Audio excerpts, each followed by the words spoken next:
Hey everybody, this is Gainer Milky and this is Tea with Miss G. And I have a bit of a different background today, trying out a new china cabinet. And hopefully this will make it a little easier to record on the go as well. So today I wanted to take a page or take a cup of tea from the identity and love aspects of our conscious success plan and kind of mix them together in one cup based on a podcast I had listened to the other day by Rachel Hollis, and I thought it was a really good one about when relationships end and how you can do a self inventory on that. So combining the love and the identity part of it, because we bring our own identity to a relationship and hopefully we grow and transform throughout it. And we don't want it to end, but sometimes it does. So today, I wanted to talk a little bit about the self-inventory that Rachel was talking about and kind of give my own inflection on that. And first of all, when a relationship ends, you have to think about what was the buffet um, that you were hoping to enjoy from this relationship. And this could be a love relationship, it could be another type of relationship. And then what was that feeding? So, was it maybe vanity? Was it being, adored or being somebody thought of as somebody special? Did you feel like you would be secure in the relationship? The idea of being a chosen person might show up. It was fun or novelty. And then looking at what dysfunction existed, what did that feed in you that either made it difficult to stay in the relationship or created growth in the relationship?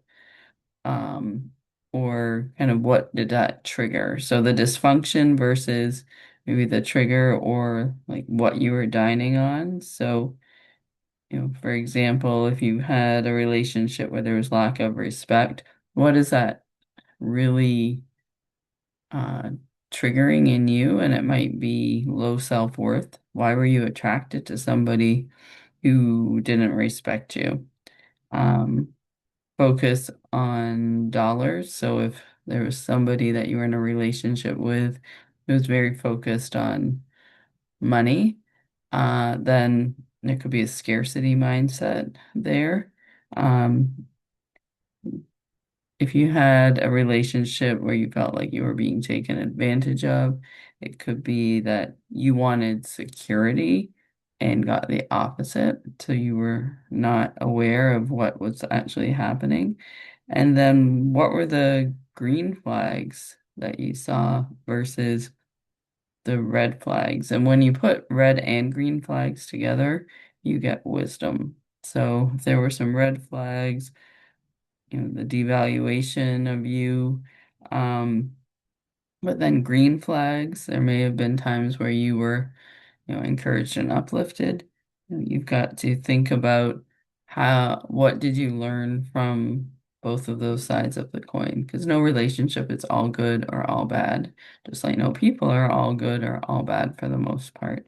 And then creating from the experience the mindset of growing your own tree and that you don't actually need somebody else to complete you and be whole so that you don't have to bite into these sour apples. You can grow your own fruit and your own tree. And so I thought that was like a good way to do a self-reflection, either when you're in a relationship and there's friction, or when one ends, or even just if you're not in a relationship, so that you can kind of think that through as well.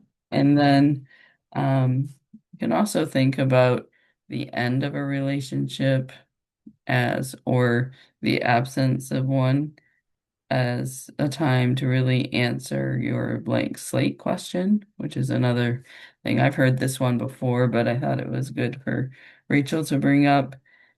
If you knew everything about the situation that you either just left or you were in, would you want to have that person in your life again? And would you want to be that person in a relationship again?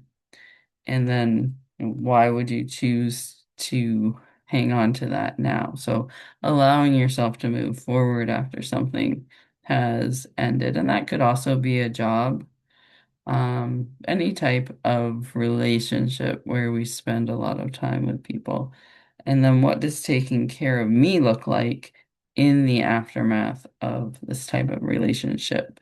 So I know I wrote peace and community. So that's definitely something that I'm going to be looking for, and I always do throughout the course of my life. And then also, if you're having trouble moving on from a relationship, you can also think about, what does staying cost me? It could be stress, wasted time, upset, lack of self-worth, lack of growth, sadness, and really time lost, because your future is happening now, regardless of what you're doing. And then always be able to make the best decision for you at the moment that you're in. So, kind of releasing yourself from, like, what should I have done versus what was done too. So just thinking about what your next best step is and writing that down for yourself too.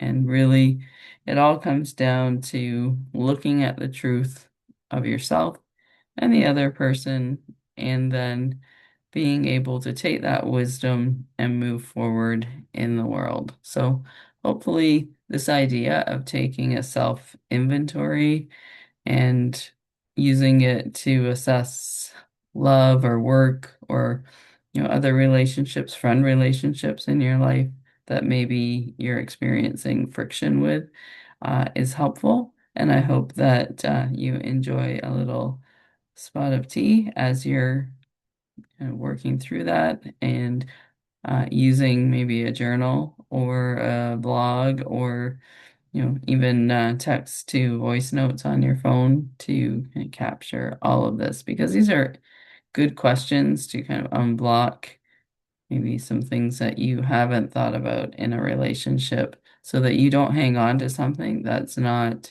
meant for you, but you also learn what attracted you to it, what was the negative, what was the good of it, and then you can use that on your future path to find either a better relationship, more peace within, and a greater knowing of yourself.